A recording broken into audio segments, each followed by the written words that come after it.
Alright, so this is my Arsenal player ratings and transfer targets for this year. Obviously the transfer window shuts, I don't know if it's 5 days or 8 days, but yeah, Arsenal have 2 people having medicals right now, which you can see is Lucas Perez of Deportivo La Coruña and Shukran Mustafi of Valencia, both in the Spanish league obviously. So yeah, I've just put them in this team because they're having their medicals and they should pass it and become Arsenal players, I think in the next 48 hours or so. So yeah, and that should bring Arsenal's total spending to at least 88 million, our highest ever total in a transfer window, which for me, it's been a long time coming. So hopefully these players really can prove themselves and we can go on to do something in the league, which, you know, I'm very skeptical about because of obviously Man City and Man United. They really have spent a lot of money for players that will hopefully improve their teams. Obviously Man United have signed Paul Pogba and Zlatan Ibrahimovic, Mkhitaryan from Borussia Dortmund. So yeah, enough talking about them. Let's get onto the team. So we have Perez. I put him up to an 80. I mean, obviously I can't say I know a lot about him, but from the clips I have seen, he does seem like a talented player. He's 27, which for me, you know, we do need experience, so hopefully he will help. So moving on, we have Alexis Sanchez. This guy is such a beast. I mean, he did get injured halfway through last season. He came back against Chelsea and he really showed that he wanted to play, he wanted to go on and you know, maybe win the title. Obviously it didn't happen, but as soon as he came back, you saw his pit bull play. You know, the way he plays, he's such a feisty player. He just wants the ball and wants to play. He never wants to be on the bench. So yeah, that's Alexis Sanchez. I put him up to an 88. I mean, I put his free kicks up just because, oh my god, I think it was against Southampton. If you see that, just type in Sanchez free kick against Southampton. I think it was Southampton. Oh my god, what a beauty. He takes it with his right foot and it finishes top left. It was such a nice goal. So I put his free kicks up a bit. So yeah, moving on to Mesut Ozil, the man that got the most assists in the Premier League last year and nearly came close to Thierry Henry's record, which would have been, you know, really nice. But yeah, he was our record assister last year or last season. So I have put him up to an 89. I put his long passing and his short passing up and his free kick accuracy, just for, you know, when he whips the balls in, you know, it's a lot more accurate. And then this guy, Chamber, I haven't put him up just yet, but this year is his year. I think he has to show, you know, he's a great player. In pre-season he's done that. He scored a brilliant goal against Lens, I think it was, where he chipped the keeper. Obviously he scored against Liverpool, but we did lose 4-3 unfortunately. They were the better team that day. But yeah, we did go in half-time 1-0 up. Walcott missed a penalty, but then a minute later he scored because of Alberto Moreno. That guy is terrible. But yeah, this year, I think he really does need to show who he is this year, otherwise he will be offloaded to a different team. I wouldn't want to see that happen because he's such a talented player, but I think it could happen. So yeah, that's Alex Oxlade-Chamberlain. Moving on to the beast, Santi Cazorla. I mean, he's the Premier League, one of the Premier League shortest players. I think he is the shortest player. He is 30, and you know, he did get injured towards the end of last season, and I think that really just, our morale just dropped completely because he's such a big player for this team. But I think with him in the team and a striker, we would have won the league this year, last year, without a doubt. You know, but injuries halted us. Wenger not buying. So yeah, Santi Cazorla is a definite beast. I don't know, because of FIFA, you know, with EA, sorry, they obviously downgrade players on their age. So hopefully that doesn't happen to Cazorla because he is such a talented player for his age.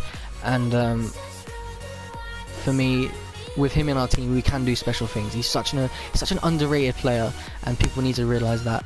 So yeah, that's Santi Cazorla. Moving on to the £36 million signing, Granit Xhaka from Borussia Mönchengladbach. You might have seen his penalty miss in the Euro 2016. That was terrible for Switzerland. I mean, it was such a bad miss. But yeah, he's such a talented player. He does get a lot of yellow cards and red cards, I've noticed. Definitely, when he came on against Liverpool, he got a yellow card, you know, soon after coming on. And the ref did give him a couple of chances, so his aggression is very, very high. Just keep that in mind.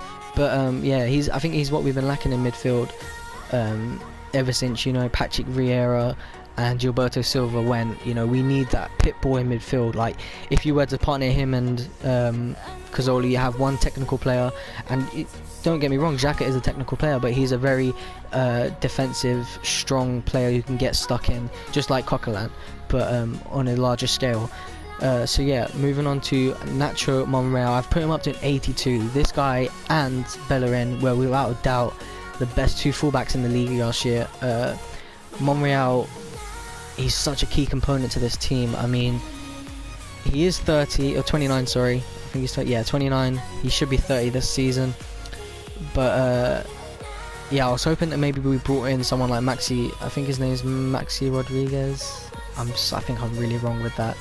But yeah, he's really good friends with Granit Xhaka, so I was hoping maybe we'd bring him in. But obviously Monreal has kept Kieran Gibbs out of the side, who I've put down to a 77. Yeah, so Monreal is a really good player, and obviously he's Spanish along with Bellerin, and they've both been left. Cazorla and Bellerin have both been left out of the Spanish team. I don't know, I can't remember what friendly it is, but they've been left out, which is really sad to see. But moving on to Koscielny, one of our best players without a doubt. He is aging. I think he's 30 now. Yeah, 30. He is 6'1". He's very strong, very fast. I think without him we wouldn't have come anywhere near where we were in the league last. Probably wouldn't even make top 4 without him.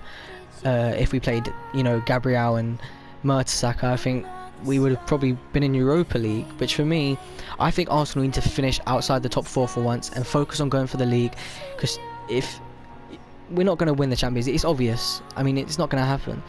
So we might as well just finish out of the top 4 and go for the Premier League, which is something that we've been needed to do. I got sidetracked, but yeah, Koscielny is an amazing player. He came second in the Euro 2016 with France, and he missed the game against Liverpool because of rest. But what I don't get is Bakary Sagna. He was playing for City in the pre-season game against us, and then he played, I think he played the first Premier League game back. I'm not 100% sure, but yeah, and they're both French, so I don't know why Wenger would give him the time off, saying, you know, he's still not fit. He is fit, he can play. If Bakary Sagna can, he can. So it's just a bit stupid to me. But moving on to our new player, if he does pass his medical, Shukran Mustafi. At first it was a 25 million price tag, and now it's raised to 35 million, which is such an amazing, it's just so stupid. But yeah, he's I think he's 23, Germany international. He's had quite a lot of caps, actually. I can't remember how many, but obviously you have Mats Hummels and Jerome Boateng to beat out that team, and Benedict Howdes, who's a brilliant player. But yeah, Mustafi, he's definitely the real deal. We played for Valencia before that under Gary Neville at some point, so he is a very good player. So hopefully he can come to Arsenal and really shore up a defence. Moving on to Hector Bellerin. And if you didn't know this, Hector Bellerin used to play as a right mid before he joined Arsenal in the Barcelona Youth Academy, and then he was converted to a right back by Arsene Wenger, or the under 21s coach, I'm not 100% sure, but yeah, he was converted to a right back, and it really has shown since his first game against Borussia Dortmund. He's come in and been amazing for Arsenal. Probably the best right back in the league. Yeah, he was the best right back in the league. He's only 20 as well, which is amazing. High attacking work rate. Now, Petr Cech, this guy deserves an upgrade. He got an upgrade halfway through a winter upgrade to an 85, but for me, he's such an amazing keeper. He is 33, if I check. Yeah, 33. He's a really good player, really good keeper. He definitely saved us a lot of points last year, which helped us finish second. We needed that goalkeeper for a long time. I mean, we had Szczesny in goal. Obviously, if you go watch the howler against, who was it? I can't remember, but he made such a bad howler against the team. Moving on to the bench. Now, this is a possible transfer target. I hope he does sign. He's such an amazing player. But I put him down just because, you know, he sat on bench most of the season for Real Madrid. But he's an amazing player, and I really would like to see him at Arsenal. But, you know, we're going to have to pay over the odds for him, which Wenger doesn't seem like he's going to do. Moving on, Giroud, I'm hoping he does play a lot of first team football this year, but he has competition with Perez and Danny Welbeck. Danny Welbeck won't be back until the new year, but I think Giroud and Perez, we're going to have such a great competition between each other. Moving on to my favourite player, Mohamed El Neni. I really want to see him feature this year. He's such a feisty player in midfield, which is what we need. You know, we obviously have Granit Xhaka now and Coquelin, but he is something I want to see in midfield. He's an amazing player and such an underrated player. So yeah, obviously he's Egyptian as well. He's only 23, 22, 23. Yeah, he's right-footed, high defensive work rate. He's an amazing player. Moving on to Mertesacker, I've put him down to a 79, which you may think is a bit unfair, but last year he was at fault for a lot of things. He is very, very slow. Very slow. I mean, in 2011 on FIFA he had a 79 pace card on Ultimate Team, and then he just slumped down to a 35 pace, which is just stupid. So yeah, he's unusable in Ultimate Team, really. He's a good player. I really do like him. Obviously everyone calls him the BFG. If you don't know what that means the big fucking giant. He's an amazing player, just not something that we can use. I would love to see him play for us, but just not as much. You know, he's a great player. Moving down, I'm not going to go through these. Chambers has been linked with a move away on loan. Ramsey, I think, will feature a lot this year. I would love to see him play on the right and see how he plays. But, you know, obviously he does play centre mid, but I'd love to see the way he plays on the right. I didn't get to see him as much last year play on the right, which would be nice to see. Rene Adelaide is a huge prospect for the future. You should be watching out for this kid. He will be amazing. He should get 5-star skill moves, to be honest. Jack Wilshere, you know, when he's fit, he's an amazing player for us, and I'd love to see him play, but he gets injured a lot. Someone said he's going to play for the NHS next season, which is going to be, you know, should scare Arsenal fans a lot. Joel Campbell just went out on to Sporting Lisbon. I don't know. I think it's Sporting Lisbon. Yeah, on loan for the season. Wenger did say he sees him in his plans for the future, which is nice because I like him. Now this guy, I put him up to an 82 just because when he played for us, he was brilliant. He really drove Arsenal to the attacking third. He was an amazing player, and then he got injured against Manchester City and just didn't play for us. And now he had to have surgery, and now he's going to have to wait until next year to play for us, which is really sad for him. Alex Iwobi, what can I say more? What more can I say about him? He's such an amazing prospect. He's only 19. He can play left mid, right mid, or striker. He plays for Nigeria. He's an amazing attacking talent, which I really would love to see a lot from him this year. And hopefully he can stay fit and yeah, just grow as a player and grow as a as a professional, which I really want to see from him. And now this guy, I mean, we just signed Perez, or he's having his medical, so he should sign in the next 48 hours. We have Lacazette. This guy is an absolute beast of a player. He scored, I think he scored 5 in his first 3, something like that, something amazing. I'm not sure. I think he got a hat-trick on the first day, if I'm right, I mean, I'm not sure. But yeah, I